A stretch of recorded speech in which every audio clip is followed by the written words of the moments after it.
Ay dibotoy nang do ala niya haaman hutaon. Ba na jelas na ala burju-burju per hutaon, maka na aman. Matanda na dang dibotoy nang aka perkembangan di hutaon. Perlu doy nang boto niya si botoy nang.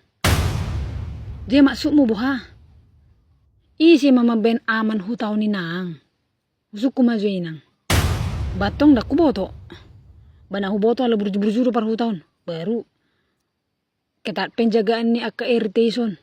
Tu masyarakat na dong di lingkungan non. Banasing ni dak boto-boto ba. Ala niya udoy inang. Kasi boto inang dah. Udah mabenaman hutaon. Molos wado nga di hutaon.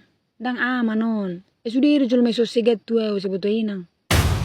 Alang matay. Ang kumabelu tu homa. Ala niya. Dagudagayam. Dang adong. Arwa wijabu dang boy aman ni bekko. Apalagi maparhutaon. Naguda cerita ko berin. Berarti dang aman ni nang ijabun. Alang matemi mekel lo pengingin. Usah ako si pakon ko.